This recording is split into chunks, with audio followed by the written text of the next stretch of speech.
Welcome to CEQUENS Chats, where we discuss all things tech, innovation, and industry leadership to help you stay ahead in the digital transformation journey and be part of a more meaningful world. At CEQUENS, building deeper human connections is what we are all about.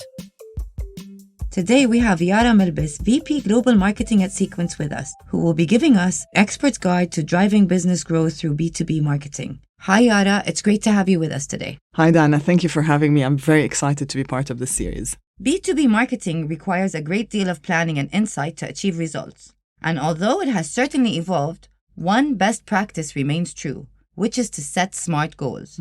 Can you tell us more about this? Absolutely. Any buying journey is determined by the amount of information available to the buyer before they make a purchase. So the more information available to the buyer about a certain product, the more likely they are to buy it. And while this has mainly been associated with the B2C buying journey, it's not very different than the B2B buying journey. Because at the end of the day, Dana, in B2B, decision makers are consumers who are making buying decisions for their businesses. That's the only difference. And today, these people, or the consumers making the buying decisions for their companies, have access to all the information that they could ever need. So the buying journey has changed, and it's less of a linear journey and more of a collection of moments that will influence the purchase of a product or service. When it comes to goal setting and aligning departmental objectives with business objectives, I usually develop departmental OKRs for my team, which focus mainly on the bigger picture, and they also align directly with the company's business OKRs. And having SMART goals, by the way, is part of the OKR equation. It's the results part to be specific. So setting specific, measurable, realistic,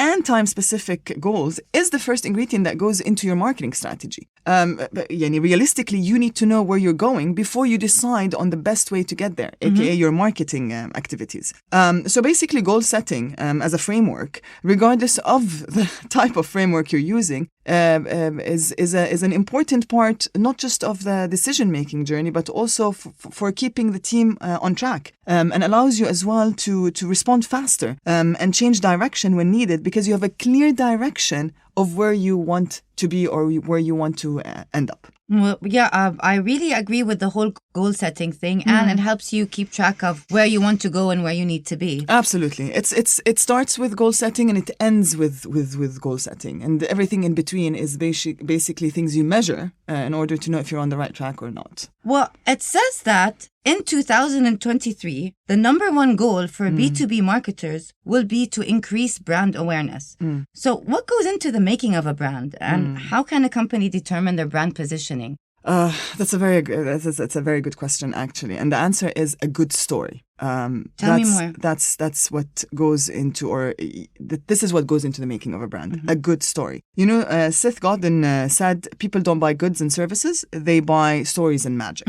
And your average consumer today has access to more information, like we said, about the product than the company that owns the product itself, right? And they have options. They're actually spoiled with options. This is actually what accelerated the influence of the perception of a brand and its reputation on the buying decision. Unless your audience can build some sort of connection to the brand, and I mean a human connection, you are at a disadvantage, even if your product or service is better. And we recently completed the brand refresh exercise at CEQUENS, and it's a great example of what goes into the making of a brand that is both timeless, but also relevant to today's customers. And we looked at three things, actually. We looked at the founder's ambition, and for other companies, it can be the owner's ambition, the board's ambition. But all stories should have an author, right? A compelling story always starts with an author's desire to see a story come to life.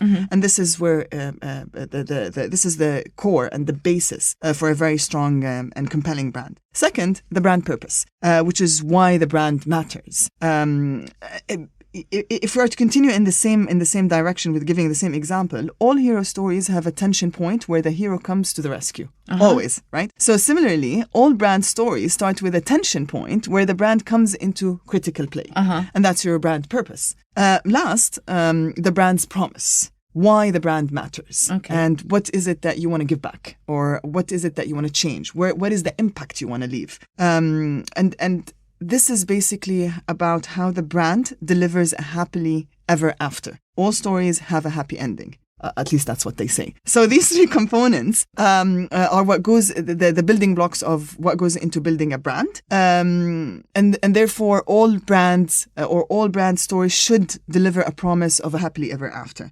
So basically, from your purpose and by telling your story from start to finish, you can then build a brand value proposition with a much deeper connection to both prospects and customers. And then you just continue to drive this brand forward with the same thinking, with the same ethos, with the same energy. That's a lovely thought. But as we transition from once upon a brand, we need to move into information and numbers. So data is crucial for the success of any B2B marketing effort. How do you create an effective data-driven strategy?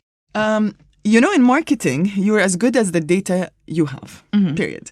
Be it the data you use to build those campaigns for precision targeting or the data you generate from these campaigns for intelligence and optimization. For your data-driven strategy to be successful, your data needs to be the winning ingredient. There's no doubt about that. The data you have is the means to an end, not the end itself, by the way.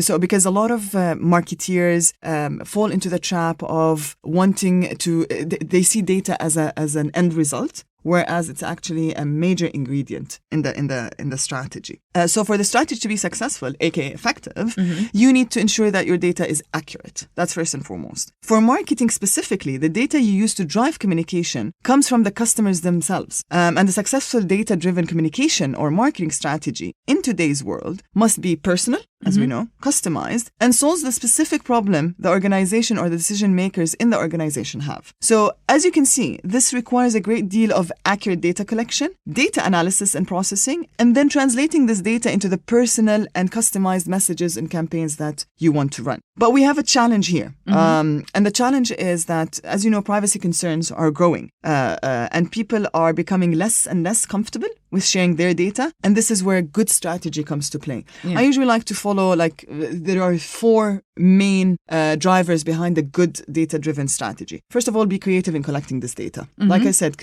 privacy concerns, people are less prone to giving out their data, but they're busy too. Yes. People are busy. Yes. And there's, I think it's this privacy concern is always at the forefront of any consumer.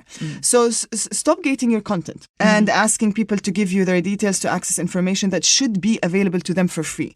And don't fall into the trap of confusing the customer's intent to consume information with the intent to buy. Completely two different things. So this is the difference between top of the funnel marketing and bottom of funnel marketing. So that's the first thing. Be creative. Don't sound desperate or look desperate when you're trying to get the data. Provide value against this data. 2, clean your data. And do it frequently and do it on regular basis. I cannot emphasize this enough. Bad data can ruin the entire decision-making process for both ends, for the consumer and for the marketing team. Number 3, understand the data. Analyze it and categorize it into segments based on needs, geographical areas, functions, and so on. Then launch your campaigns. So it's very important that the data is not just accurate and collected accurately, but it's also important that you analyze it and process it. And most importantly, monitor the performance of your campaigns, right? And optimize accordingly. Dashboards are important here if you don't want to lose track of the data you collect, nor keep it blurry. So I highly recommend that investing in an analytics tool, investing in dashboards is very important. The accuracy of your data when you first obtain this data depends highly on the collection method and how honest the customer was in providing this data. However, customer behavior and interest are changing on a regular basis, so it's on you as a marketeer to categorize your data based on this shift in needs and behavior. Don't just rely on the data as is. And I think between these 4 points, you're on your way to having a very solid data-driven strategy. Well, between gathering information and putting out information lies the beautiful world of the value of a high-performing website. Yay or nay? How important is it? if the question is how important having a high-performing website is, the answer is undeniably crucial. Your website is often the first place where people engage with your business, period. It's the first impression you give your prospects, and it's also the hub of your entire online marketing strategy. Everything, at the end of the day, goes back to your website, especially in B2B, where your website is like your flagship store. This is not a B2C, you know? So it's very important that you have it tidy. It's tidy, it's clear, it's inviting, it's informative, it's engaging, it's fun. It's an experience at the end of the day. Just like going to a store, that's what going into your website should feel like for your customers. High-performing websites are usually the result of a good customer journey, from the site architecture to mobile responsiveness and speed, to having a well-buttoned content and bottom-up SEO strategy. This is extremely important. And of course, clear CTAs and self-service models for no to low-touch sales and revenue sources. So in terms of benefit, there are the obvious benefits of a high-performing website. Building credibility, brand equity, raising brand and product awareness, capturing and converting leads. So basically, all of these are the obvious benefits of a website. But you can also look at it from a cost-saving perspective. A high-performing website can save you hundreds of thousands in ad spend and will generate more quality leads and more brand awareness than any other paid digital activity with far less cost using SEO and killer content. Content is king in anything that is marketing related, specifically your online presence, and to be more specific, your website. Building a high-performing website is the super smart one-time investment you make in your early 30s. And a few years later, not only have you returned your investment, but also started this whole new source of income. It's that it's those people who bought Bitcoins in 2012. It's the same. It's the same impact. So while there's some investment that goes into building and maintaining a high-performing website, the benefits and ROI on the mid to long term are really unparalleled. So you mentioned quality leads, and marketing does focus on attracting quality leads through various campaigns, whereas sales is responsible for nurturing and converting these leads. How can a marketeer align sales and marketing? How much time do we have? Sales and marketing are the world's most notorious frenemies. And I'm from the school of thought that believes both functions can fail and fail miserably without at least a level of alignment. Of course, the more aligned, the higher the benefit. But before we jump into how we can align both functions, we need to make sure that both teams or both functions understand the role of the other team in the organization. More of a favor for marketing, to be honest, than sales. Because in the past 16 years, I repeatedly had to help other teams in the organization understand what marketing really does and explain to them how it's more than printing colorful brochures and putting logos on pens and notebooks to give out in events. It's a lot of education goes into that. So to align, you need to first understand the role of the other team and how you can work together. Now, going back to how do we align, the thing is, aligning sales and marketing is not only the responsibility of your sales and marketing teams. Companies who believe that it's on marketing and sales to align, or management that believes that this is their job, often face obstacles and problems later on. It starts from the top, with a clear business strategy and well-defined business OKRs. Once the overall direction of the company is clear, then marketing and sales can engage in planning and strategy sessions and agree on goals that are measurable in the form of shared KPIs for both functions, right? You know, in reality, marketing and sales always share the same goal. They're both focused on driving revenue and improving the customer experience, period. True. And there's no more marketing funnel and sales funnel these days. There's revenue cycles.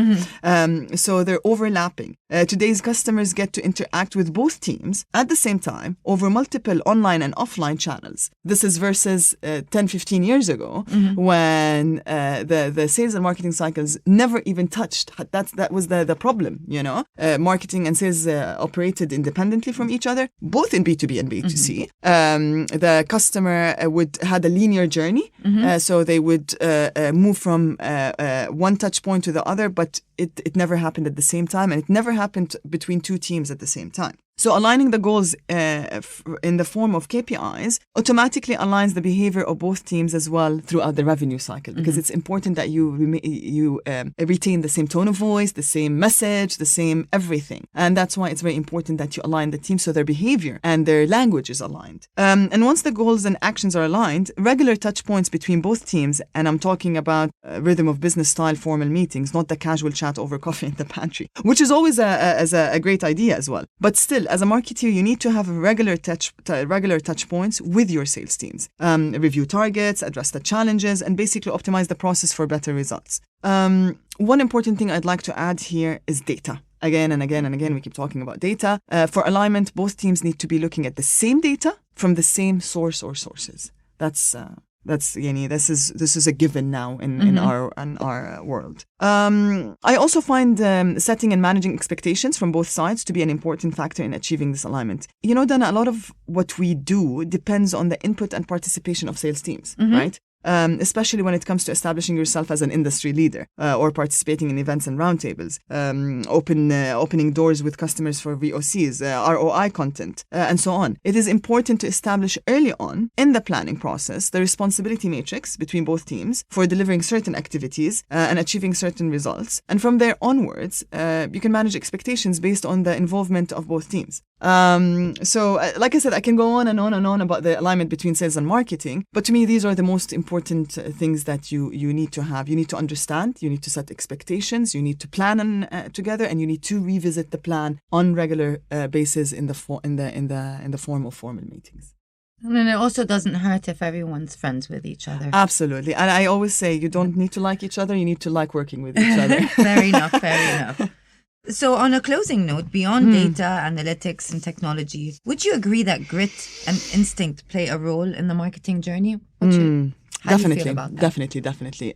Grit is a value. To have grit is to act with resilience and continue to bounce back from failures until you reach your final objective. Being intuitive in business specifically is a skill and is usually the result of solid hands-on experience and exposure to many different business situations where your intuition to go down a certain route is mainly influenced by going through a similar experience before and actually having enough information, aka intelligent data, to anticipate challenges and prepare solutions. So one is a value, one is a skill. From those two definitions that I just gave you, you can tell both grit and instinct play a huge role in any successful marketing journey. To give you an example, just to clarify this a bit further, marketing is an optimization game. You launch your campaigns, collect data, learn, enhance, and repeat the process. And this requires resilience and patience in both managing your team to avoid frustration and your management so that they keep or they continue to look at the bigger picture and long-term results instead of